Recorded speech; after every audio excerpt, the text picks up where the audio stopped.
여러분 안녕하세요. 안녕하세요. 자리가 좀 비었네요.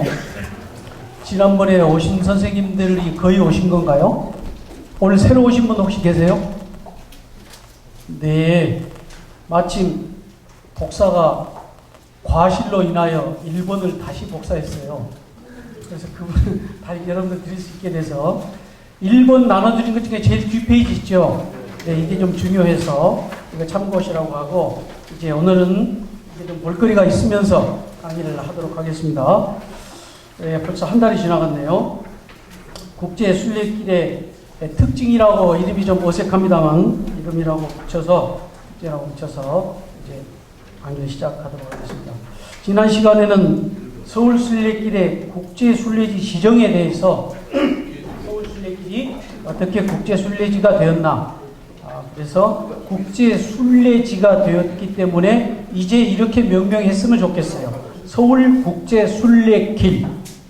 과거의 서울순례길과 국제순례지로 바뀌는 과정에서 지자체의 협력과 아이디어와 호스가 6개로 늘었어요. 그래가지고 그게 합쳐졌기 때문에 아마도 서울국제순례길로 불리워지는 것이 혼동이 없을 것 같아서 이런 기회에도 말씀을 드려봅니다.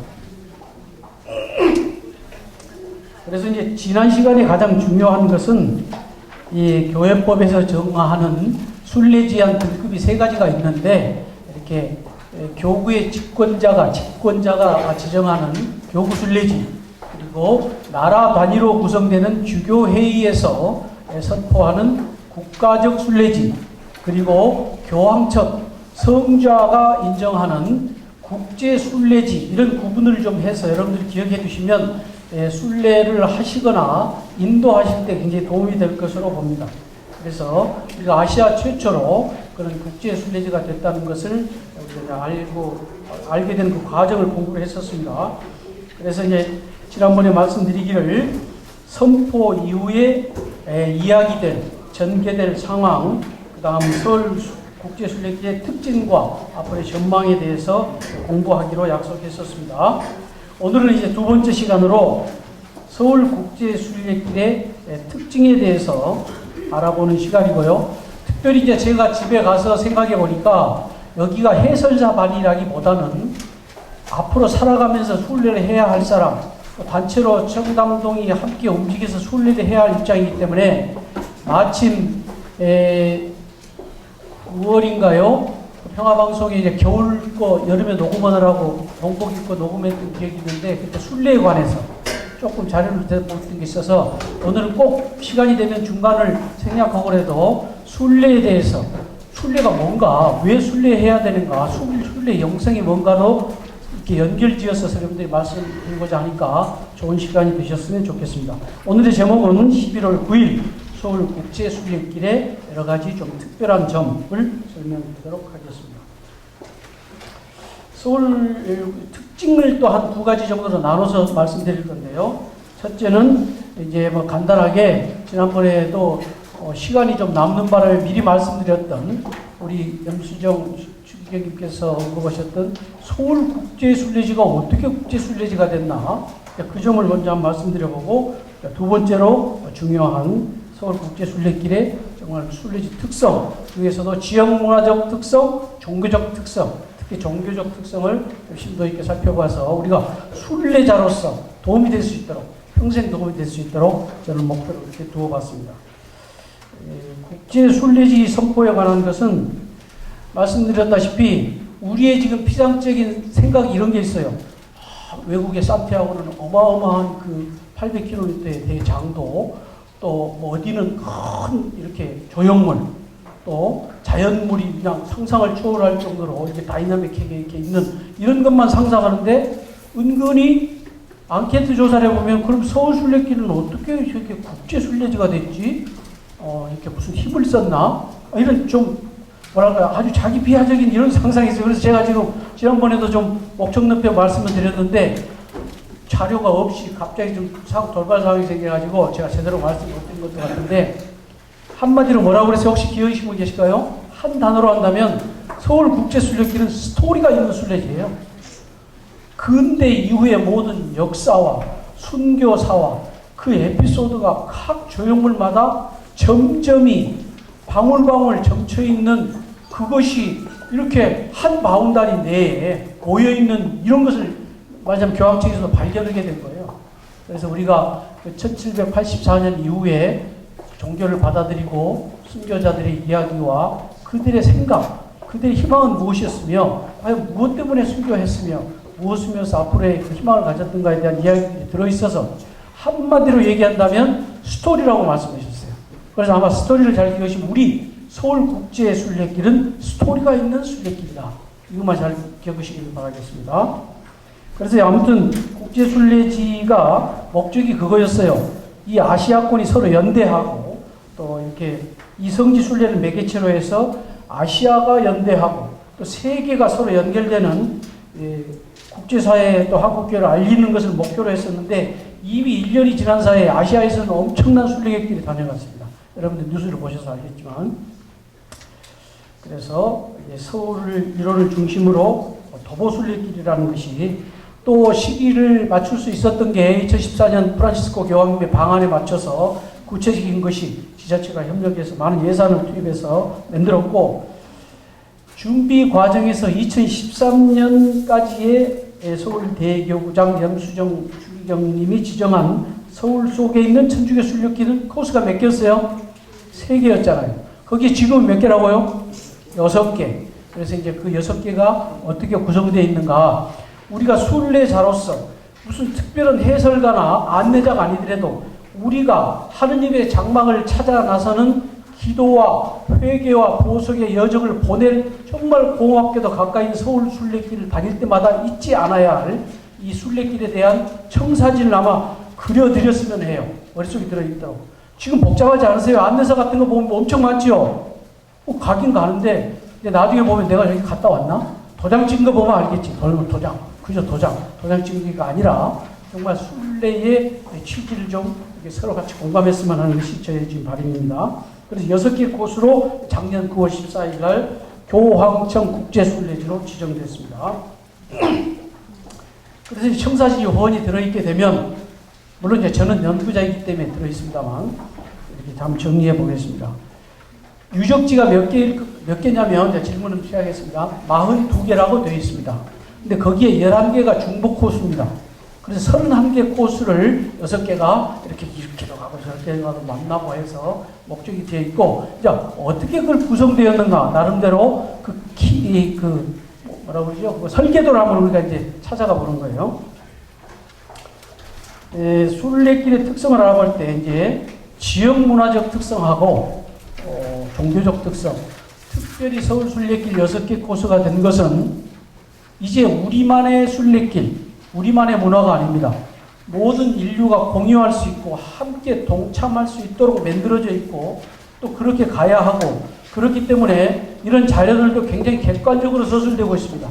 그러니까 아주 막 종교적인 것이 표가 많이 나는 이런 것이 아니라 용어도 객관적, 이렇게 그 유해가 모셔져 있다 이런 표현보다도 이렇게 안치되어 있다 이런 객관적인 표현을 쓰려고 이제 그런 것이 많이 이번에 자료들이 모아지고 있고, 아무튼 간단하게 지역 문화적 특성을 살펴보고 그 다음에는 종교적 특성까지 살펴보겠습니다. 이거 어디서 많이 보셨죠? 못 보셨어요? 이게 정말 책자가 잘 만들어져 있어요. 책자가 잘 만들어져서 페이지 수도 많고, 첫 표지만 나는 아마 당연히 갖고 계실 줄 알았고, 요즘에 앱으로 나온 것도 갖고 계시죠? 다운받아서. 아니신가요? 그 외국 로마, 이스라엘 같은 데 가보면은 귀에 꽂고 있으면 한국말로 다 해설해 주잖아요. 그런 것처럼 스마트폰에 다 들어있습니다, 요새. 들어있고, 저는 어떤 전제하에 지금 강의를 진행하냐면, 그런 것이 넘쳐요, 자료가. 책자, 스마트폰으로 다 나오는데, 있을 뿐이에요. 우리가 정리가 안 되고 도움이 안 돼요. 그것이 제가 가만히 보니까. 있긴 있어. 도장 찍은 거 아니면 내가 갖다 놨는지도 몰라요. 그래서 그것을 여러분들이 아마 이렇게 그물로 짤 수 있도록 맞췄습니다. 모르셨으면 오히려 더 좋아요. 그래서 자료도 저 책에 나와 있는 것을 피해서 저건 그냥 전과식으로 나와 있기 때문에 저것을 보는 요령도 되겠습니다. 잘 들어주시기를 바랍니다. 아무튼 현재 저렴 표지 안내 책자, 스마트폰 무료로 다운받을 수 있고 누르면 지도하고도 연결이 되고 코스, 음식점까지 다 연결이 됩니다. 근데 요즘 인터넷에 그 맹점처럼 너무 많기만 하지 정말 길 물어서 가는 것만도 못할 때도 있긴 있어요. 정보가 너무 다양해가지고. 그래서 이제 이런 여러 가지 순례길이 있는데 저게 머릿속에 집어넣어지겠어요? 안 되겠어요? 대답해 주시기 바랍니다. 우리 서로 호흡하게. 안 들어가죠. 안 들어가니까 이제 저런 것을 한번 개념을 좀 잡아보자. 사실은 저게 순례 관광길이라고 이름 붙여진 6개 3, 4, 5, 6번을 뺀 거. 초창기의 개념도인데도 이제 저런 것은 좀 기억해 둘 필요는 있는데 현재 이제 6개 코스 잘 이제 우리가 정리를 해봅시다. 6개 코스가 있어요. 애초에 서울국제순례길 이전의 서울순례길은 첫째 한번 같이 해볼까요? 말씀의 길, 생명의 길, 일치의 길이 있었어요. 예, 그 다음에 이제 마지막 막바지에 이르러서 전 인류적인 차원의 순례지로 승화시키기 위해서 하는 아이디어가 쏟아져 나왔고 또 근거의 유적지가 많이 이제 종합이 됐어요. 그래가지고 북촌순례길, 가보세요. 북촌순례길, 서소문순례길, 한강순례길, 이렇게 6개의 코스의 순례 코스가 이제 서울국제순례길의 코스인데요. 이것을 이제 당연히 태생이 그랬듯이 서울순례길과 순례관광길이라고 하는 아주 좀 그럴듯한 단어가 나왔어요. 옛날에는 뭐라고 그랬어요? 관광이라고 하는 것보다는 이렇게 순례관광이라고 하고 요즘에는 순례사목이라는 표현도 써요. 시대의 흐름이니까 가급적이면 멋진 말, 그런 말로 이렇게 변화되는 것이 언어이기 때문에 이제 관광사목, 또 순례관광 이런 말을 잘 안 씁니다. 그냥 순례사목 이런 말도 쓰는데 어쩔 수 없이 자꾸 나눠져요. 그리고 더군다나 제가 볼 때 좀 눈여겨보는 현상이 교회는 이제 순례길 됐으니까 이제는 3개만 공동적으로 집중하는 거예요. 책자도 3개만 나오는 거예요. 1, 2, 3번. 말씀의 길, 생명의 길, 일체의 길. 저건 우리 거 아니야. 아주 착오입니다. 지금 일부러 배려해서 역사공원이라고 불리워지는 소소문 순례길을 비롯해서 저 4번, 5번, 6번이 그렇게 그물로 짜여져 있어요. 우리는 오히려 그동안 머릿속에 이미 입력된 사서삼경처럼 서울 순례길은 잠시 내려둘 필요가 있다고 권합니다. 지금 덜 복잡해지기 전에. 저 4번, 5번, 6번을 많이 다녔으면 좋겠어요. 그래야 우리가 눈이 시야가 넓어지고 비교우들에게도 순례길에 대해서 정확한 정보를 서로 공유할 수 있는 것이 있다는 것도 전제하면서 한번 넘어가 보겠습니다. 아무튼 이렇게 지금 나눠져 있습니다. 그래서 책자도 이렇게 나눴어요.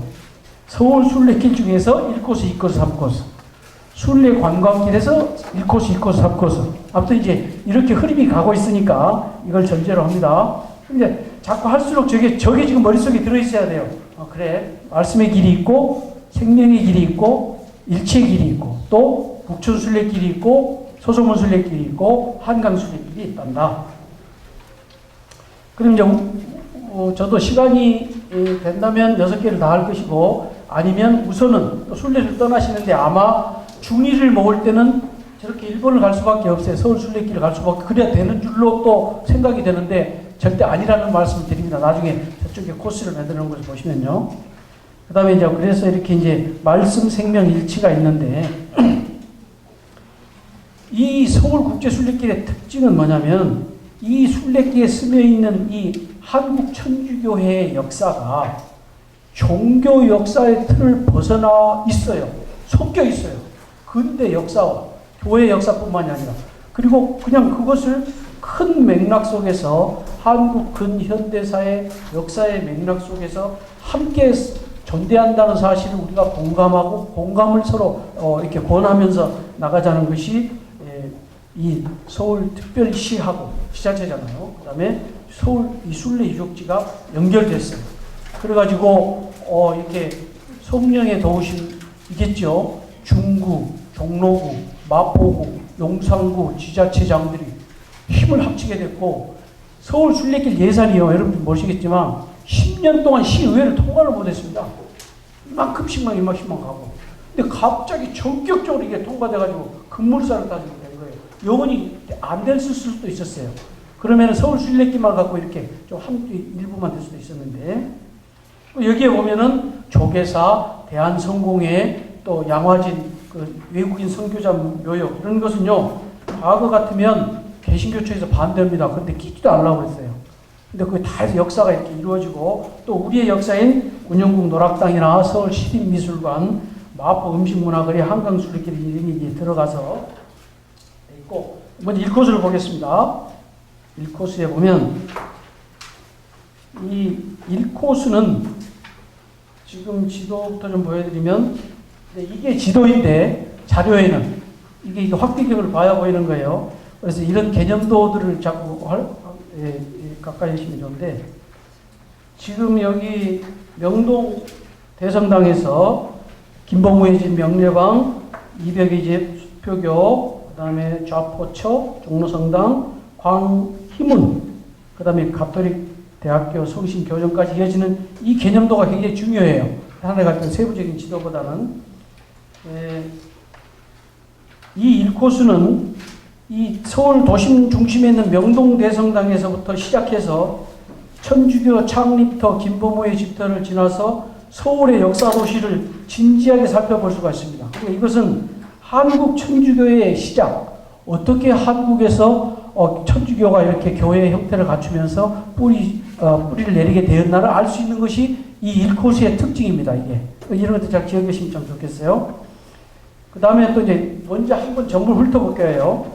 그 다음에 이 생명계의 특징은 우리가 지금 살고 있는 이 땅에서 이 천주교 박해가 시작되고 또 순교자들이 피를 흘리고, 그러면 그 죽어갔던 그 순교자들이 추구하고자 했던 그 가치를 이해할 수 있도록 그 순교자들이 흘린 피와 땀에 대한 이런 것들을 소개해 놓은 길입니다.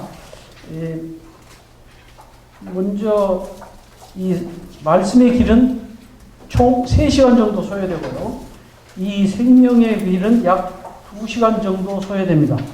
이것도 이제 이런 자료에 보면 자료들이 있는데, 우선 오늘 여기서라도 여러분들에게 이제 이 개념도가 보면은 가회동을 출발해서 이렇게 전옥서입니다. 감옥에 대한 죄수들을 관리했던 그 관청의 이름입니다. 전옥서터, 또 우포도청처 이렇게 지나고 의금부터, 형조터, 그 다음에 서성운방 네거리 순교성지를 지납니다. 크로스로. 그래서 중림동, 약현성당, 경기 가명터까지 가는 코스로 생명의 길이 이어져 있고, 생명의 길은 약 2시간 정도 소요됩니다. 일치의 길은 여기에는 대단히 순교 성지들이 모여 있습니다. 여러분들 마침 1편을 안 갖고 오실 수도 있는데, 이 제일 뒷페이지 있었죠, 그때. 이 개념을 이제 아시면 굉장히 순례에 대한 지적 수준이 높아져서 흡수력이 좋아지실 겁니다. 그냥 다 순교지가 아닙니다. 순교지마다 입장과 지번이 다 달라요. 맞아요. 좀 표현을 하면. 그 다음에 순교성지가 있고, 등급을 굳이 얘기하면 순교성지, 성지, 성지성당, 교회 사적지, 순례관광길. 순교성지는 주요 특징이 뭐였어요? 보시면서라도 제가 오른쪽 비고란에 순교자들의 처형이 이루어진 곳, 목이 잘린 곳. 그 다음에 성지는 시신이 버려졌거나 묻힌 곳인데, 이 일치의 길의 특징은 대규모의 순교 성지들을 이어져 있습니다. 순교 성지들로 이어져 있습니다. 그래서 이 순교자들의 신앙을 본받고 실천하는, 이게 그 엑기스만 모아놓은 거예요, 사실은. 이게 눈요깃거리보다는. 그래서 이 일치의 길의 특징이 이것이라고 여러분들 아시니까 좋아요, 나빠요? 모르는 것보다 낫잖아요. 이게 무조건 말씀, 생명, 일치에만 끌려갈 게 아니라, 이게 지금 그렇게 코스가 모아져 있구나. 그러니까 무슨 길이라든지, 교통에 편하기 좋은 이런 것이 아니라, 이런 의미로 지금 엮어져 있다는 것을 한번 말씀드리고, 일치의 길로 명명했습니다. 그런 취지이기 때문에. 그리고 이 코스는 5시간 정도 소요되는 걸로 넉넉히 걸어서 5시간 정도 이렇게 이제 돼 있는 것이고, 일치의 길도 이렇게 이제 한강을 끼고 있는데, 개념으로 따지면은 여기 절두산에서 출발해가지고 노산 성지, 방곡의 순교 성지, 외곡의 해남터, 백삼이 시성터 광화문입니다. 그 다음에 삼성산 성지까지. 차로 이동하는 것은 이제 전제로 하고, 또 산티아고 같은 개념으로 따지면 또 걸어서도 갈 수 있죠. 이렇게 걸어서 고행을 할 수 있는 그런. 그래서 일치의 길은 이렇게 돼 있다. 라는 걸 좀 먼저 살펴봤습니다. 다음에 아까 또 두토막난 것 중에 순례관광길 중에 또 1코스. 북촌길도 한번 훑어보겠습니다. 북촌 순례길은 이제 근현대 18세기 초부터도 좋습니다. 중엽부터 한 1750년경 이후로 해서 근현대사와 엮어진 우리 교회의 역사와 또 조선시대의 역사, 또 세계 역사 이런 것들이 수많은 사적, 문화재를 이제 이렇게 그런 문화재 유적지를 거치기 때문에 도심 속의 거리 박물관 이런 표현도 이제 자료에 보면 나옵니다. 이 북촌 순례길은. 그래서 여기에 이제 정말 참 너무 멋있게 각 종교들을 훑어요. 성공회도 지나고 미술관도 지나고 조계사도 지나고 또 광희문 시복터도 지나고 총 전체 중에 이 순례 관광길 중에 우리가 지역 문화적 특징을 보고 있습니다. 그의 1코스는 약 50분 정도 소요되는 걸로. 그리고 여기 이제 지도가 개념도보다도 이 지도 자체가 간단해서 개념도 이렇게 나와 있기 때문에 광화문 시복도에서 출발해가지고 조계사, 인사동, 운영궁도락당, 석정보름우물, 가해동성당 이렇게 이제 끝나는 것이 이 북촌 순례길입니다. 다음 서소문 순례길. 서소문은 정말 우리 가톨릭 순교자도 많지만 그 천교도들의 성지이기도 해요. 그리고 많은 그 역사적 혁명가라든지 앞서간 사고를 갖고 민중이나 국민들의 무슨 독리 증진 또 억울함을 호소했던 사람들이 많이 죽어간 곳이 서소문입니다. 이게. 그리고 우리에게도 큰 역사이고 그래서 이걸 우리도 잘 섞어서 이제 이게 우리 것이 거기 딱 중심으로 해서 여러 가지 이제 그 서소문 순례길 특징이 가는데 특히 당곡의 성지라든지 이번에 서소문 성지에 막대한 예산을 쏟은 거 아시죠? 만약 기회가 좋은 것이죠. 엄청난 돈을 쓰여가지고 거기에다가 근대 건축물의 아름다움이 아주 막 섞여 있습니다. 우리 지금 서소문 성지 가보면 정말 근대 최신형 박물관 같아요. 그죠? 조형물도 엄청나고. 그래서 이제 근대 건축물의 아름다움을 함께 이해할 수 있도록 한다는 취지로 이제 만들어져서 서소문 순례길 약 1시간 소요되는 걸로 나와 있습니다. 그래서 여기 이 명동대 중복되는 게 많다고 그랬죠. 명동대성당에서 출발해서 대한성공회 서울주교다 정당, 시립미술관, 서소문방 네거리 순교성지 여기 정말 며칠을 가서 봐도 또 볼 수 있죠. 그다음에 중림동 낙현성당 이런 코스가 있어서 그 다음에 이제 마지막으로 한강순례길입니다. 이제 한강순례길은 이렇게 한강을 끼고 걸어갑니다. 그래서 한강을 걸어가면서 우리가 누구나, 그러니까 신앙을 갖지 않는 사람까지도 순례를 맛볼 수 있도록 이렇게 걸으면서 일상의 잡념 속에서 벗어나서 나를 돌아보는 사색의 시간을 갖도록 한다. 이런 이제 취지가 그런 것이 들어있어요. 그래가지고 한 사람 한 사람 인간으로서의 소중한 모습, 배려, 감사, 기도를 배우는 실천을 발견할 수 있는 길. 이렇게 이런 걸로 해서 약 소요 시간은 50분 정도로 한강 순례길이 이루어져 있고, 여기서 이제 그 시장, 맛있는 음식도 먹고, 마포 순례, 이제 좀 우스갯소리입니다만, 마포 음식 문화거리에서 막걸리 많이 먹어버리면 또 하루 종일도 걸리겠지만, 여기서 그냥 출발한다. 일화를 버리고 그냥 출발한다 할 때, 이렇게 한강을 끼고 쭉 걸어서, 이렇게 이제 새롭게 조형해 놨어요. 한강 그 순례길 특화 구간이라고 해서, 흙길, 꽃길, 숲길, 이렇게 해서 지금 조형물 사진도 찍을 수 있고, 소품 이렇게 나들이 다닐 수 있는 정도로 잘 꾸며놨어요. 많이 걸어야 하고. 그래서 여기에 이제 절두산 수교성지, 또 우리의 큰 보물인 절두산 수교성지가 또 거기에 들어있어요. 그러니까 지금 이런 것이 지금 들어있는 이 뒷코스가 더 훌륭해요. 우리가 다 알아야 새롭게 이런 걸 가봐야 된다는 거죠. 그 다음에 마지막에 약 꼭 숫자가 생각나는데 약 250분 정도 될 거예요. 근현대사에 우리 조선에 들어와서 많은 것을 의료사업, 무슨 교육사업 이런 것을 했던 개신교 선교사들 있잖아요. 또 그와 관계된 가족들, 그런 분들의 무덤이 여기 있는 거예요. 여기서 살다가, 한국을 사랑해서 살다가 한국에서 죽어간 사람들의 묘역이 있고, 역사적 가치, 그 시대를 살펴보시는 자들이 많이 있습니다. 양화진도 다녀보시면. 그래서 이제 우리가 이제 마지막이 아니라 이 종교적 특징을, 이게 공부거리죠, 이게. 종교적 특징을 하기 위해서 부지런히 지금 앞을 좀 훑어봤는데, 이제 이게 말하자면 여러분이 상상하고 있는 오늘 순례길 뭐 배울까 할 때 이제 오늘 거 배우는 거예요, 지금. 종교적으로, 우리 가톨릭적으로, 어떤 것이 있으면 이 코스를 이제 하나하나 뭐가 있는지 간단하게이지만 훑어볼 겁니다. 그리고 아까 뭐 한다고 그랬어요? 순례가 뭐냐? 왜 순례를 해야 하냐?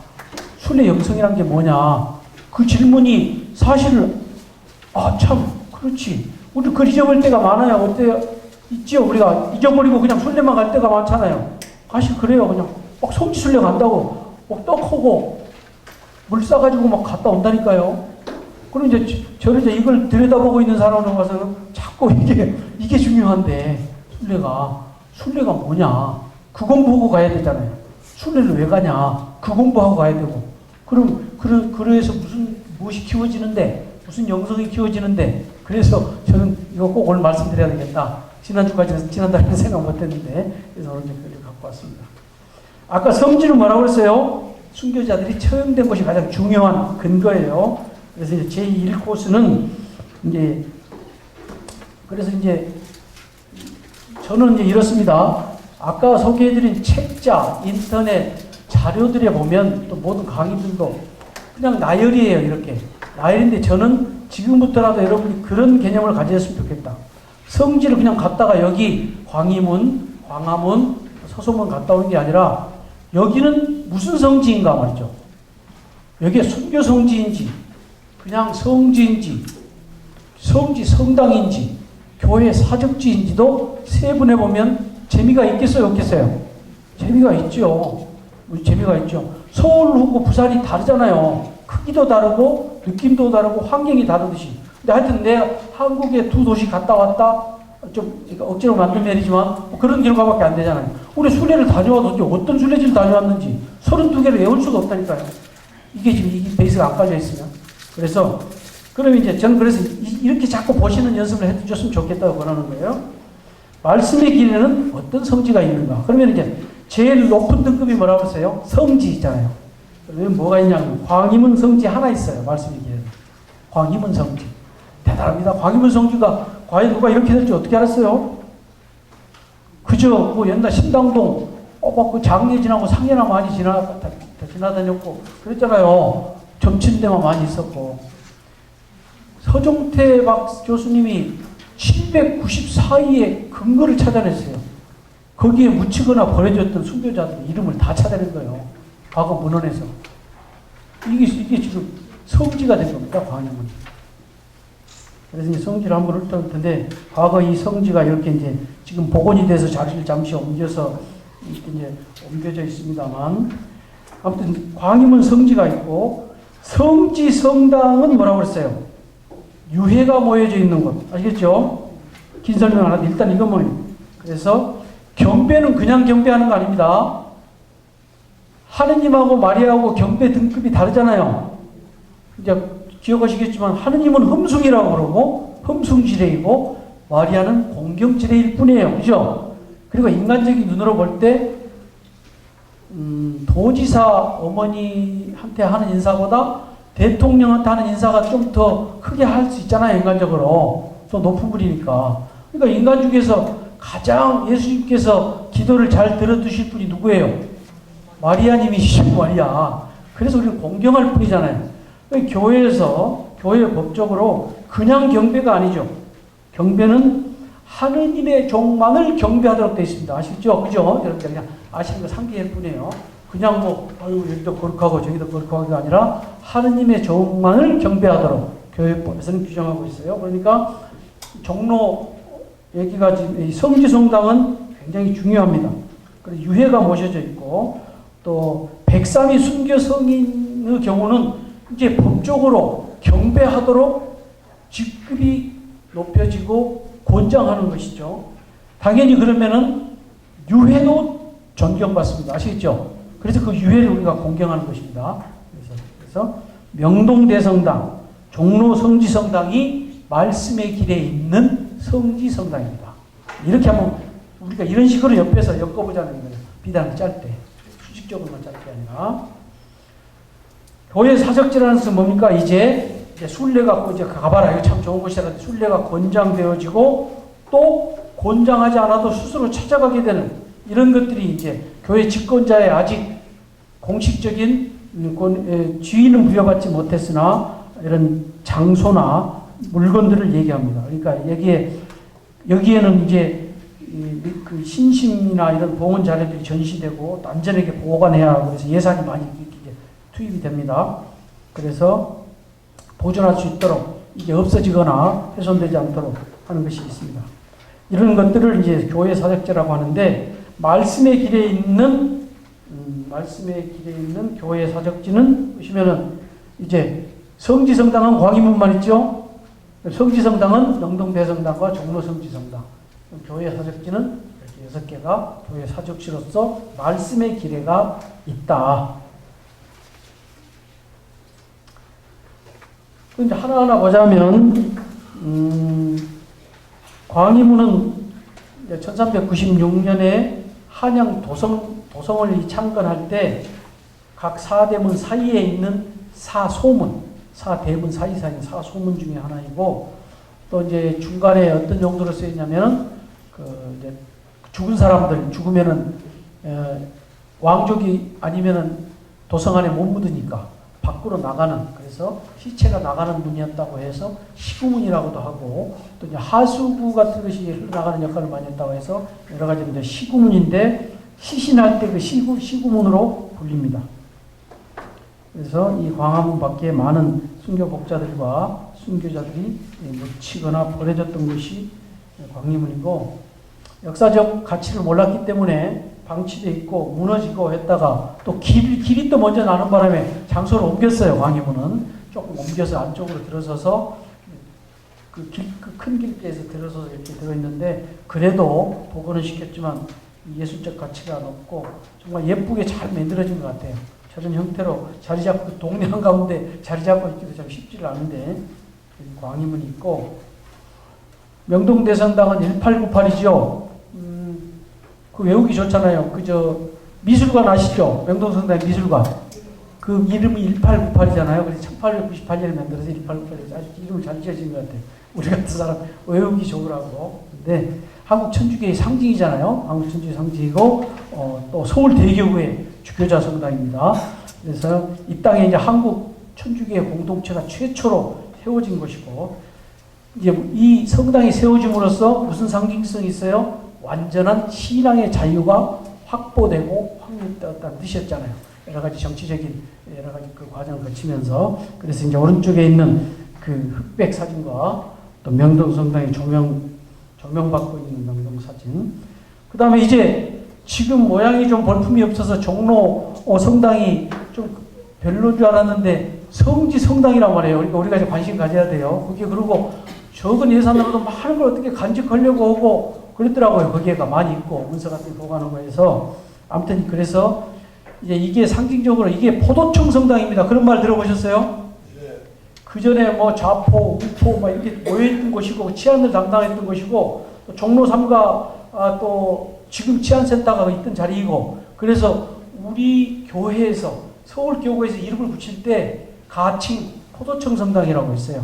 그런 것들 자료도 잘 보존하고 이렇게 하라고 해서 그러니까 제가 그랬을 수도 있지만 잘 몰랐어요. 종로성당이 그런 의미가 있구나. 교통만 좋은 곳이라서 수시로 갈 수 있기가 좋다. 그렇게 생각만 했었는데 종로성당.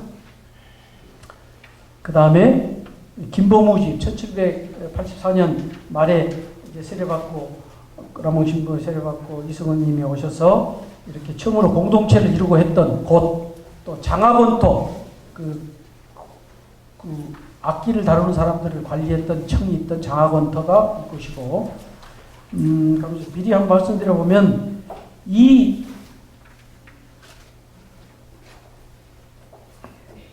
말씀의 길에 있는 곳에 보면 터가 많이 있어요. 터가. 그러니까 역사적 사실이 입증은 많이 됐는데 조형물이 없어요. 그러니까 우리가 흔히 생각할 수 별거 없는데 거기 옛날에 포도청 터만 있다고 하던데 했지만 그 터가 엄청난 순교자들이 나오고 또 우포종 터가 마지막 김대건 신부님 서간 거기도 하는 식으로 이제 자료가 많이 나오잖아요. 아무튼 그런데 어디까지 했죠? 김보무터. 그래서 우리가 김보무는 한국 최초의 천주교 희생자로 기록하고 있죠. 이배우의 집터가요. 을지로 상가 집을 뜯어야 돼요. 그걸 찾으려면. 모르고 지나갔죠. 그래서 수표교 인근인 줄 알았다가 또 교회사 우리 김영수 교수님처럼 이렇게 교회사 연구하시는 분들이 다 찾아내가지고 드디어 이배우의 집터를 찾아냈는데 을지로 상가예요. 거기가 상가해가지고 이제 언젠가 우리가 기억하고 있으면 좋은 기회가 또 있으면 복원의 기회가 오겠지만 아무튼 이제 그래도 최대한 가까이 옮겨서 그래도 교회에서는 발빠르게 움직여서 우리가 잘못 알고 있었구나. 그리고 다시 그쪽으로 옮겨서 이 편지석을 만들어놨습니다. 다음에 오늘의 우리 교회를 지탱해주는 사제들을 배출해낸 가톨릭 성신학교. 1855년에 베로네스의 그 성 요셉 신학교를 모델로 하고 있죠. 여기에도 이제 유해가 모셔져 있습니다. 그러나 이제는 분류할 때는 가톨릭 대학교 성신교정이다. 교회 사적지로만 분류합니다. 여기는 좌포도 청터. 이 좌포도 청터가 이제 지금 종로 3가 파출소 아니죠. 종로 3가 치안센터. 그래서 치안센터가 있는 곳이고, 그래서 그 과거의 포도청의 기능이 이렇게 유지되어 와서 역사적으로 좀 이렇게 상징성을 더 높여주고 있습니다. 그래서 표지석이 세워져 있습니다. 참 여기도 많은 순교자들 배출했겠죠. 요즘 같은 경찰서 같은 곳인데 1차적으로 잡혀와서 거기서 모진 것을 좀 당하고. 다음은 생명의 길입니다. 생명의 길에는 그러면 아까 이 표지대로 보면은 서울 순례지가 어떻게 포진해 있는가. 여기에는 생명의 길에는 순교성지도 없고 성지도 없습니다. 단지 이렇게 순교성지는 이제 서소문방 네거리 순교성지 제가 정리를 헷갈려서 그래서 중복되기 때문에 이따가 서소문 성지 소개할 때 소개할 거예요. 그래서 내가 빠져 있습니다. 그리고 나머지는 전부 가회동 성당, 중림동 약현성당, 광화문 시복터, 형조터, 의금부터, 전옥서터, 우포도청터, 경기가명터. 지금은 터만 남아있지만 사실 조형물이 그대로 건물들이 남아있고 거기서 숨을 거두고 처형당한 거기서 물고를 낸단 말 있잖아요. 그러면 법으로는 여기서 고문을 가해서 실토를 하게 만들어서 서류를 꾸며서 죽이는 것은 임금님 권한이 나와야 되지만 실토 과정에서 말을 안 들어서 죽었다 이런 핑계가 되잖아요. 그걸 너 물고를 내버린다 이 말이 뭐냐면 너 때려서 죽여버린다 이 말이야. 말을 불지 않으면 저쪽으로 보내지도 않고 그 물고라는 무서운 말이 있는데 사실은 지금이야 표지석으로만 남아있지만 그게 다 밝혀진다면 여기도 성지잖아요. 말하자면 성지 체현된 그 근거로 따지면 이제 그런 것도 우리가 기억을 하셨으면 좋겠다. 가회동 성당 이제 북촌 한옥마을이 있는 개동에 있고 사실 여기에 상징성 가회동이 요즘 뭐 김태희가 결혼했다 이런 것은 정말 에피소드일 뿐이고 여기가 주문보 신부님께서 최초로 미사 올리는 곳이잖아요. 또 이따 뒤에 나오지만 석정 우물터가 전설이 그 물 먹으면은 태임도 하고 몸도 좋아지고 좋은 일이 생긴다고 하니까 궁궐에서 궁중에서 다 그거 물 뚜껑 터다 마시고 특별히 주문모 신부님, 김대건 신부님, 나중에 왕가의 마지막 왕들 세례 받았잖아요. 그 세례 받은 이유 아시죠? 우리가 조상들이 너무 천주교였는데 피를 많이 흘려서 나라가 망했다고. 그래서 마지막에 의친왕이랑 다 세례받고 죽었잖아요. 두 분 다. 근데 하여튼 이 석정 우물로 가지고 최초의 미사를 올리고 했던 것이 여기 생명의 길에 들어있는 유적터들입니다. 그래서 1층에는 이렇게 역사 전시신도 마련해놓고 이런 것이 이제 여기 있고, 다음에 여기가 형조터입니다. 형조터에는 이제 청서 창설된 이후에 많은 천주교 신자들 또 육조의 하나죠. 사헌부, 한성부, 또 형조, 이것이 삼법사라고 불렸죠. 그래서 조선시대 사법기관의 주축을 이루었는데, 이 형조터에도 아까 말씀드린 많은 사람이 압송되어 문초를 받고 물고를 많이 납지요, 여기서. 그래서 1801년 신유박해, 또 1839년 기해박해, 1866년 병인박해로 이어지면서 하루도 형조로 끌려가서 일단 고문을 받고 순교의 길로 다 갔던 터입니다, 이게. 역사적 문서가 남아있기 때문에 이런 것들이 이제 의미가 있는 것입니다.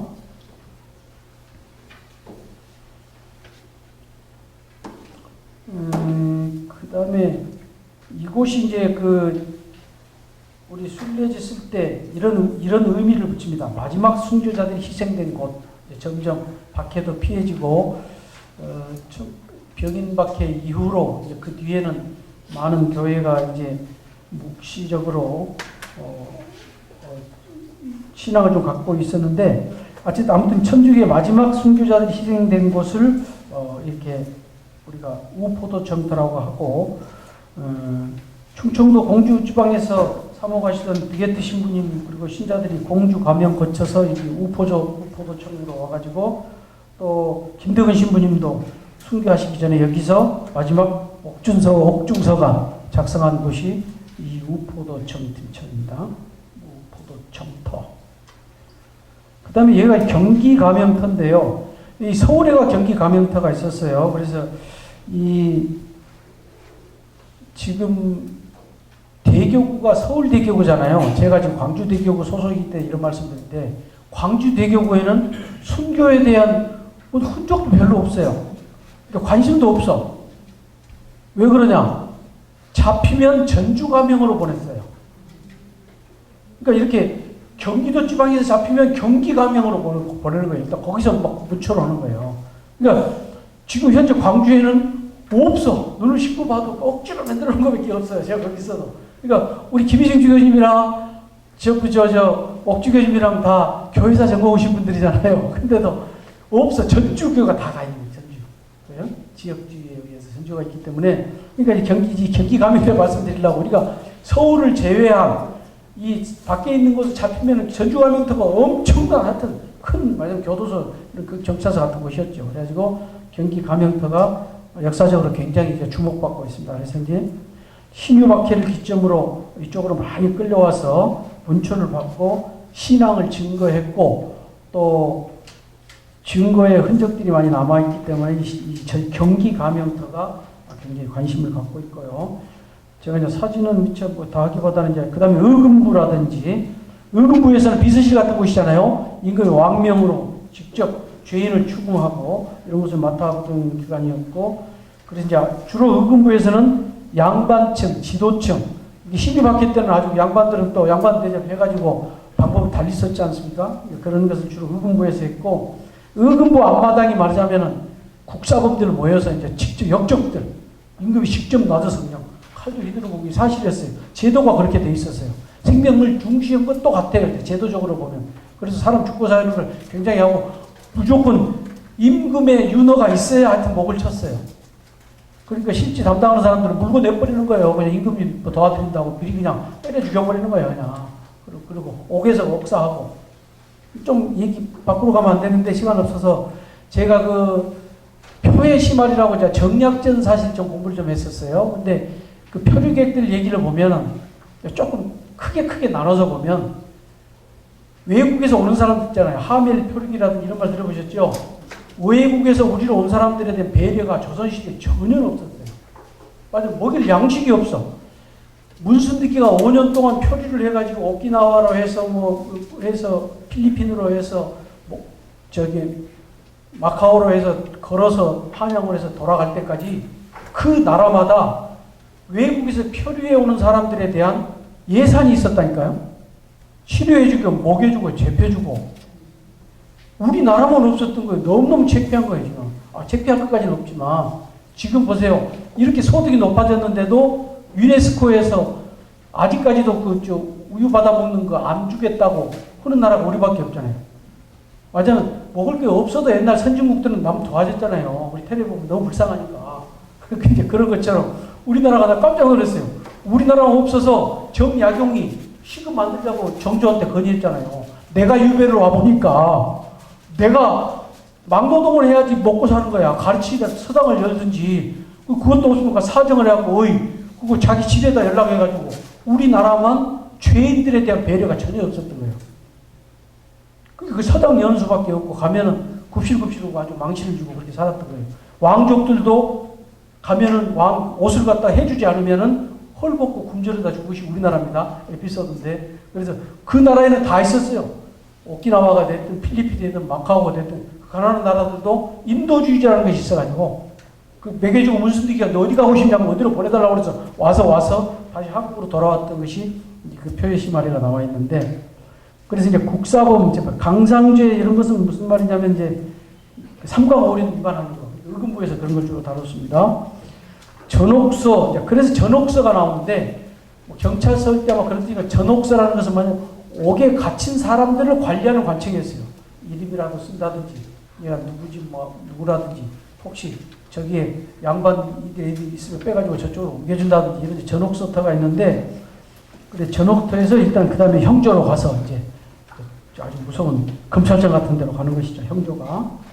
그래서 이제 이송되기 전 또 사형이나 유배 등을 형을 받고 집행되기 전까지 이 전옥소라는 곳에 있었습니다. 또 사상범, 요즘으로 가자면 천주교도는 신유박해 당시만 해도 사상범이었어요. 그리고 마지막까지 주로 사상범. 남원군묘 대원군 전까지만 해도 그래도 사상범을 취급해서 배교만 하면 살려주겠다 그런 것이 있었고 아무튼 이 전옥소에는 길게는 4년까지 구금돼서 살아남은 사람들도 있다고 합니다. 그 열악한 환경에서도. 다음 일치의 길의 종교적 특징. 일치의 길에는 여기는 순교 성지가 있습니다. 순교 성지, 당곡의 성지, 세남터 성지, 절두산 성지가 있습니다. 여기 보시면은 당국의 순교성지, 순교성지라고 붙지요. 세남터 순교성지, 절두산 순교성지. 그 다음에 성지도 있어요. 외국의 성지, 노고산 성지, 삼성산 성지. 그다음에 그다음 교회 사적지로는 중림동 약현성당, 용산 성심신학교가 있습니다. 그래서 이런 식으로 이해되시죠? 이렇게 그 성지별로 구분해서 우리가 접근해 보자는 거죠. 같은 게 아니라 여기는 여기였구나, 여기 순교성지구나, 여기 성지구나, 성지 성당이구나, 그리고 여기는 그냥 교회 사적지구나. 그 다음에 이제 나중에 순례 관광지로 또 넘어갈 것입니다만, 이렇게 개별로 한번 살펴보면 여기도 참 잘 이렇게 보고 시켜놨죠. 일치의 길에 있는 것 중에 성지 좀 살펴보겠습니다. 당국의 순교성지. 또 여기도 이제 제목을 찾아냈어요. 순교성지 성인이 많이 배출되셨는데 세 번째로 많은 순교성지는 성인을 배출했다. 그래서 이름은 그렇게 붙여요. 당국의 성지에 가면 그것을 이제 자꾸 부각하죠. 그래서 이는 1839년에 10명의 남녀 교우들이 장렬히 순교한 곳이다. 일치의 길. 당국의 순교성지. 이곳이 이제 세남터 순교성지입니다. 여기도 이제 중죄인을 처형했던 곳인데, 이제 군 훈련소가 있던 곳이에요. 연병장도 있고. 그러니까 한강 바닷가 모래사장이었기 때문에 처형시키고 이제 뒤처리가 가능했죠. 모래 스며들고 물이 들락날락 하기 때문에. 그래서 중죄인들은 바로 세남터로 보내라. 그래서 그쪽 군인들이 이제 처리했던 것이고, 여기가 이제 여기가 지금 겉은 이렇지만 지하 성당에 박물관이 있고 또 앵베르 주교님을 비롯한 유해 또 도서관도 있어요. 제가 그 덕분에 여기서 뭐 자료도 정리해서 여러분들한테 말씀드리고 있는 도서관도 있고, 그래서 좁지만은 거기에 책상도 몇 개, 연구실이 좀 있습니다. 그래서 이제 거기가 있고 11분의 성직자, 그 다음에 현성문 가롤로를 비롯해서 3명의 평신도들이 순교한 곳입니다. 그래서 14분 있고, 현재 9분의 유해가 세남터에가 보존되어 있고 안치되어 있고, 또 거기는 이제 형구 체험실도 만들어 놓고 또 음악도 막 그럴듯이 틀고 아주 그 세남터 현장을 모래로 해서 잘 해서 제가 거기 있어보면 정말 많은 분들이 오시더라고요. 특히 주문 모신 분이 전염되시고 오시기 때문에 중국에서 엄청 와요. 날이면 날마다 아주. 중국이 큰 나라니 큰 나라 모양이에요. 천주교 교세를 떠나가지고 끝없이 오십니다. 끝없이 와요. 그 다음에 이제 생생하게 경험하게 됩니다. 거기 박물관이 있고 아주 봉사자들이 아주 열심히 활동하고 있습니다. 외국의 성지는 우리가 16개의 교구가 있는데 군종교구는 군을 관리하는 곳인데도 이 중앙성당, 국군 중앙성당이 성지인 바람에 군종교구도 성지가 있습니다. 그러니까 우리나라에는 16개의 교구가 전부 성지를 보유하고 있어요. 그런데 여기서 이제 기회받게 때 여기서 이제 또 앵베르 주교, 모방 주교님, 신부님, 샤스당 신부님, 그리고 서소문방 네거리, 여기가 왜 중요하냐면요. 그 앵베르 주교님이랑 세남태에서 순교당하고 순교하시고 또 서로 소소문방 네거리에서 남종상 요한 또 최영 베드로, 홍범주 토마스 등이 처형당했는데 이것이 이제 목숨을 걸고 시신을 훔쳐와서 여기다가 안매장했던 거예요. 외국에 여기다가 굉장히 드문 곳에다가. 그래서 그 굉장히 의미가 있습니다. 그러니까 우리 이 구분에 보면 저도 이제 이 교회사 배우면서 보니까 진토라는 말 있잖아요. 여기에 매장했다가 옮겨갔는데 우리 연구자님들이 그래요. 이 흙이 진토라는 거예요. 묻혔던 곳이기 때문에 그 말이 맞더라고. 일리가 있는 거예요. 다 그러니까 이제 그래서 이 순교 성지가 많은 것이 도대체 앵베르 주교님을 비롯한 이 그분 성직자들은요. 또 시신을 지키려고 이렇게 많이 옮겨서 곳곳이 성지 여기 공부하는 사람들이 좀 헷갈려요. 여기도 앵베르 저기도 앵베르. 이번 기회에 그런 걸 좀 불식시키시라 이런 식으로 구분을 하잖아요. 어디서 처형되신 곳이냐, 묻혔던 곳이냐, 그냥 교회 사적지냐, 아시겠죠? 그러면 좀 더 이해가 쉽고 올 겁니다. 왜 외워야 되냐고요? 뒤에 나옵니다. 순례가 무엇인가, 왜 순례를 해야 하는가가 꼭 말씀드리겠습니다. 제가 20분까지죠, 교수님. 저 시기가 맞고, 저 시기도 20분까지죠? 네. 하여튼, 외국에 와서 벽돌 공급. 여기는 이춘만 작가라고 지금도 이제 아무로 투병하시는데, 살아계시는데, 엄청난 독특한 스타일의 이렇게 조각물을 만드시는 분인데, 광주대 교구도 다 이렇게 조각을 하셨고, 노고산 성지에, 여기도, 이 지금 노고산 성지도 안매장했던 곳이에요. 시신을 막 밤중에 모셔와가지고 묻어놨다가. 삼성산 성지가 뒤에 나올 겁니다. 거기는 58년 동안이나 있었기 때문에 진토가 되겠죠, 진토가. 여기 삼성산 나왔네요. 빨리 좀 하겠습니다, 진행을. 여기는 용산 성심신학교 전신, 용산 상당히 있는 곳이죠. 그러면, 할 수 있겠습니다. 그 다음에, 자, 중요하다고 그랬습니다. 우리가 지금 서울 순례길만 볼 일이 아니라, 순례 관광길, 아시겠죠? 순례 관광길도 보셔야 되고, 그 중에서 순례 관광길, 북촌 순례길에는 교회 사적지로, 이렇게 석정 보름우물, 가회동 성당, 화문 시복터, 그 다음에 순례 관광길로, 이제 순례 관광길 나옵니다. 그리고 조계사, 또 인사동 거리, 운영동 노락당 이런 것들이 있습니다. 이게 이제 아까 말씀드린 석정 고르무물, 물맛이 좋아서 궁궐에서도 이게 물을 훔쳐갔대요. 그래서 이게 돌로 만들어졌는데 또 이제 이게 일화가 그래요. 전설이 보름 동안만 물이 맑았대요. 그리고 보름 동안은 흐려서 또 정성을 들여야 또 뭐 좋은 물을 뜬다.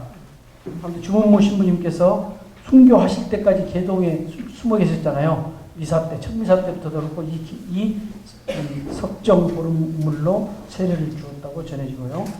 김대근 신부님도 이 성수물로 짧은 기간 동안 이 성수물을 써서 굉장히 의미가 있는 것입니다. 그래서 이제 광화문 시복터라는 것은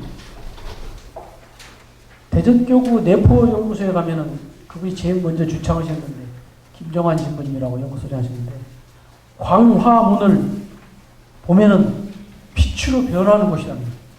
광화문이 그 앞에가 전부 광화문 앞이요. 세종문화회관을 비롯해서 좌포청, 우포청, 전옥서, 전주감명 전부 모여있는 곳이에요. 천주교 믿는다고 전부 엄청난 죽임을 당한 곳인데 지내놓고 보니까 유림들이 이걸 알았더라면 만대스님이 광화문에서 10억씩 이루어진 거예요. 빛으로 화해버린 거예요. 이게 그 한자 문화권에서 의미가 상징하는. 이 마을 이름이 굉장히 중요하다. 광화문이라고 지었더니 빛으로 화해버린 거예요. 백상에 숨겼습니다. 광화문. 그러니까 교황님 오시기 전에는 아무것도 아닌 광화문 광장이었을 뿐이죠. 그러나 거기서 10억이 이루어짐으로써 광화문이 된 것이죠. 10억터가. 그 다음에 이제 조계사. 조계사도 코스에 들어있고, 얼마나 이렇게 화학을 차원에서 좋습니까? 조계사에 대한 설명은 이제 다음에 합니다만 오늘은 생략하고요. 인사동. 역사의 흐름 속에서 이 지금 육조 거리에 이어져 있기 때문에 역관, 이렇게 중간계, 역관이나 무슨 기술자들이나 예술가들이 많이 모여 살고, 특히 일제강점기 때 양반들이 몰락하면서 먹고 살 것이 없으니까 집에 있는 것을 전부 내다 팔기 시작한 거예요. 요즘 보면은 그림, 각종 도자기라든지 엄청난 것들이. 일본이 이때 그냥 다 알잖아요. 눈을 번뜩이면서 미소를 지면서 다 사갖고 간 거예요. 그래서 말하자면 미술의 거리라고 불려지는 지금 원인이 그겁니다. 지금 여러 가지 다른 예술 것도 있지만, 그래서 이제 후에도 미술의 중심으로 발전했고 그 역사 속에 아주 큰 역할을 하고 있습니다. 이게 이제 운영국 노락당, 우리 1866년 그 참 엄청난 박해, 10,000명에 가까운 사람을 죽게 했던 그 대원군의 사가 개인 집이고, 노락당은 이제 그 중에서 안채인데, 이제 그 의미가 명성 왕후가 신부 수업도 받았고, 또 고종과 혼사도 여기서 이루어졌고, 지금도 그 가문에서도 그렇고 가족 행사들을 위해서 지금도 비워두고 있는 운영국 노락당이 북촌 순례길에 들어있다 이 말씀입니다. 그 다음에 서소문 순례길에는 순교성지가 들어있죠. 순교성지가 들어있어서 서세문방 내거리. 여기에서 이제 기록상으로는 천주교 신자는 98명이 처형된 곳입니다. 순교성지. 그래서 이제 조선시대는 형을 집행할 때 공개로 했기 때문에 범죄 예방 차원에서 주로 민간 차원의 사형 집행은 이 서성문 밖에서 이루어졌습니다. 그래서 서성문 밖 내거리가 순교성지가 있고요. 이 서성문 밖 내거리 순교성지입니다. 이름이 길어요. 그 다음에 성지성당도 명동에서 출발하기 때문에 이 코스에 들어있습니다. 그 다음에 교회 사적지로는 중림동 약현성당. 뒤에 설명할게요. 이렇게 있고, 그 다음에 순례 관광길로는 이제 대한성공회 서울교회자 성당이 있고, 시립미술관이 있는데, 여기가 지금 서소문 순례길인데 대단히 중요하지만 여러분들이 순례를 다녀오시면 될 것이고, 그때 건물로 굉장한 역사공원을 만들었고, 약현성당은 우리나라에 가장 오래된 성당, 또 고딕식 성당, 그 다음에 굉장히 분위기가 굉장히 거룩하고 좋은 데다가 또 이게 대물림이라는 게 있어요. 이분 신자들도 성향이 그래요. 거기서 떠들었다가는 혼납니다. 약현성당. 그 신자분들이 아주 어디를 이사 가더라도 막 그 신자분들이 이게 성당에 대한 애정이 대단해가지고 떠들 수도 없고, 그래서 결혼하는 사람들이 많이 가요. 신자들이 소문이 나가지고. 아무튼 역사가 오래됐고 스테인드 글라스라든지 예술적 가치가 많기 때문에 유명합니다. 특별히 순교의 역사하고는 조금 거리가 멀지만은, 성공회 성당을 좀 가보시기 보면은 독특한 그 예술 문화가 있고, 정말 역사 속에서 이야기도 많고, 그래서 이제 그걸 또 이렇게 코스에 들어있으니까 순례길이 더 빛나는 겁니다. 이렇게. 그 다음에 시립미술관. 한강순례길이 이제 종교적 특성이 여기가 그 절두산 순교성지가 코스에 집어서 있고, 마포 음식문화거리, 한강순례길 득화구간, 그다음 양화진 선교자 명원들이 있고, 여기가 절두산이고요. 그다음에 음식문화거리 사진이고요. 여기가 이제 한강순례길 득화구간을 걸으면서 흙길도 만들어 놓고 꽃길, 뭐 숲길, 돌길 이런 식으로 제목을 붙여서 가볼만 합니다. 저 멀리 절두산 보이시죠? 우리가 지금 자동차로 막 지나가 버리잖아요. 여기 강변도로로. 그래서 이 길의 유래를 뭐라고 해놨냐면, 목표를 길을 걸으며 자신의 삶을 돌아보는 시간을 가질 수 있도록 조성됐다. 이게 시측의 얘기입니다. 양화진 순교모에는 대충 말씀드렸고, 그리고 이 군사적 요충지라는 게 뭐냐면은, 외국은 지도를 가지고 우리나라를 다 훤히 들여다보고 있었어요. 그러니까 병인박해 전후로 해서 셔먼호라든지 쑥 들어올 수 있었던 게 이런 거예요. 평양까지도 쑥 들어가고 언제 간만의 시간까지 다 하는 것이죠. 우리나라는 그때 뭐 양반 사회에서 모르고 있을 때 거기는 만조가 되면 쑥 양화진까지 들어가 버리는 거예요.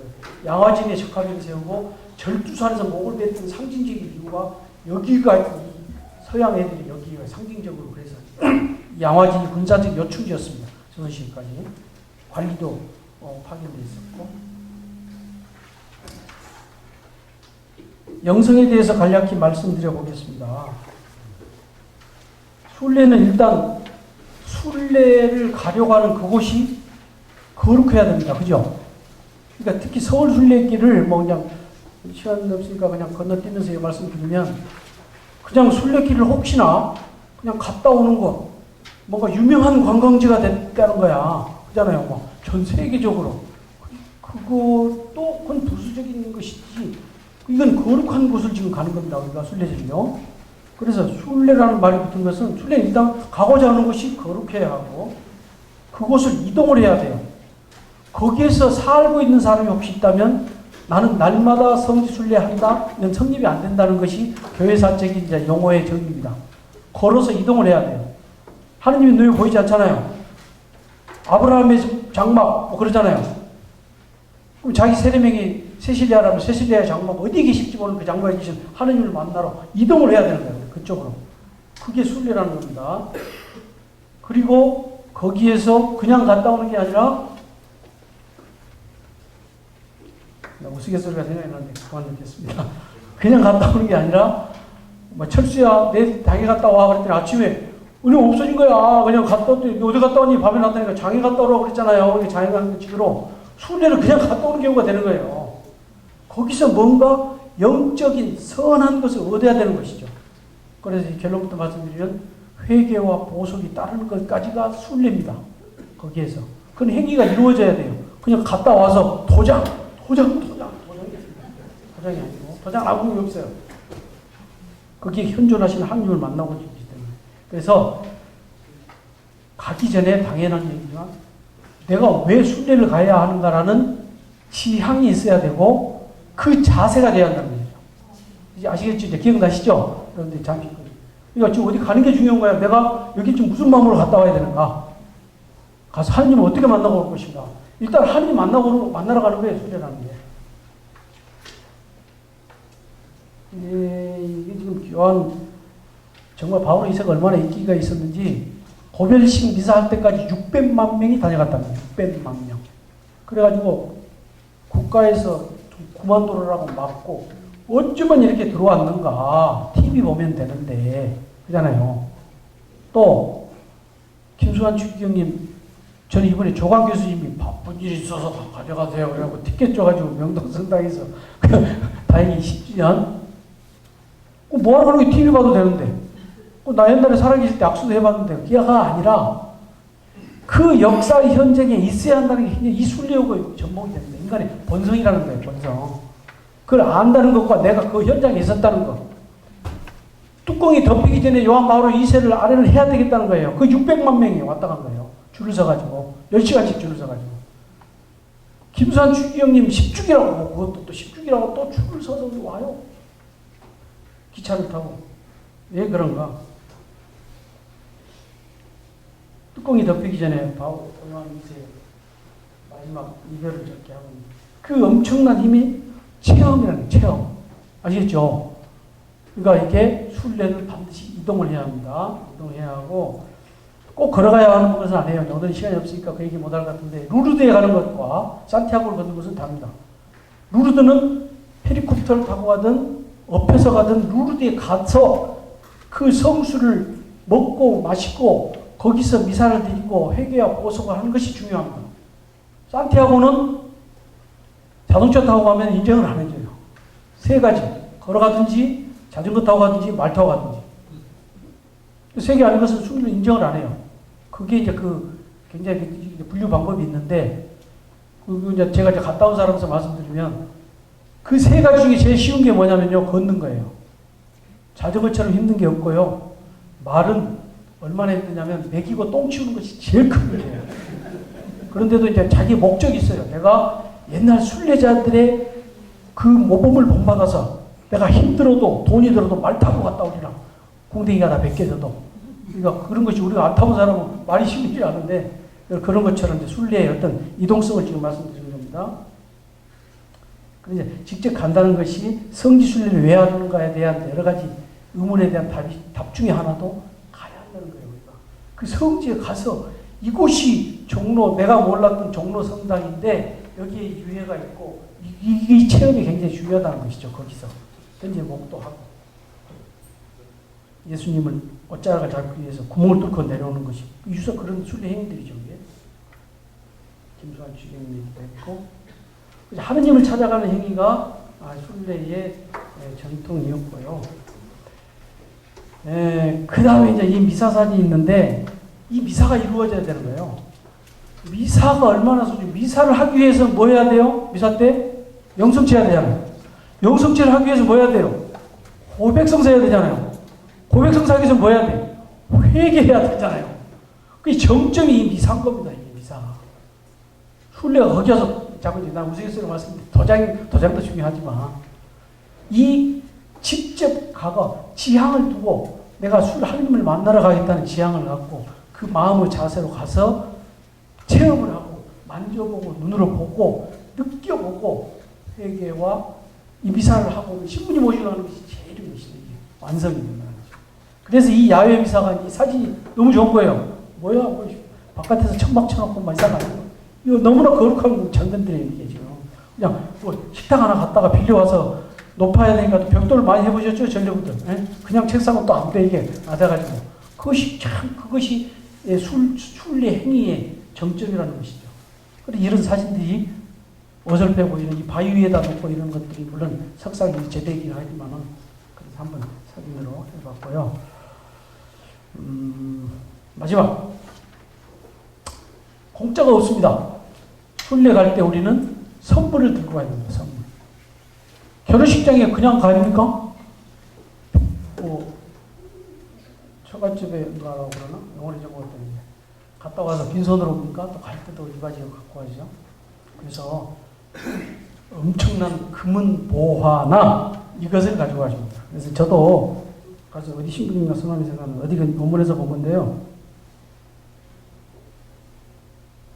아니다. 그 미카스에 보면요. 한번 읽어볼까요? 이제 마무리하는 면에서 야 사람아 무엇이 착한 일이고 주님께서 너에게 구하실 것이 무엇인지 그분께서 너에게 이미 말씀하셨다. 공정을 실천하고 신의를 사랑하고 겸손하게 내 하나님과 함께 걷는 것이 아니라. 저도 이제 의미가 있어서 이걸 항상 가끔 인용합니다. 이게 우리의 이바지.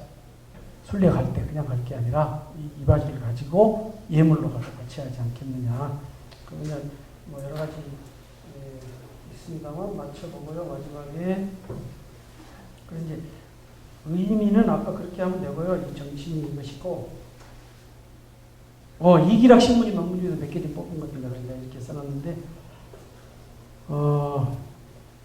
그 피정 갈 때 이런 마음으로 하라고 유래가 그렇답니다. 저도 찾다가 못 찾았는데 근데 특히 순례 때 제가 이 말씀을 권해요. 요새 또 순례에 관련해서 제가 말씀 많이 하고 다니니까 자 같이 한번 읽어볼까요? 시작. 큰 소리로 시작. 온 마음을 다해 들어가라. 홀로 머물러라. 다른 사람으로 나오라.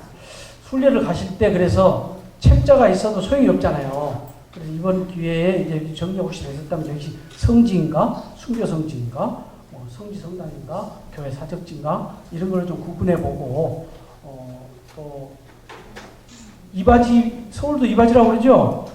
뭐 선물을 갖고 와야 됩니다.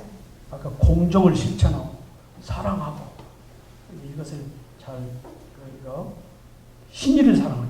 신의, 공정, 겸손 이게 지금 미카스의 말씀이라서 저도 좀 보험을 하나 가졌다는 생각이 있어서 여러분께 마무리 드렸고요. 여기 어디 사진입니까? 제가 인터넷에서 찾아가지고 우리 청담동성당 기회를 주신 여러분께 감사드리고 시민님께 감사드리고요. 저도 덕분에 공부를 많이 했습니다. 그래서 승호경, 윤곽순 제가 봐주실까요? 네. 일단 마무리하도록 하겠습니다. 기도해 주시고 수고 많으셨습니다.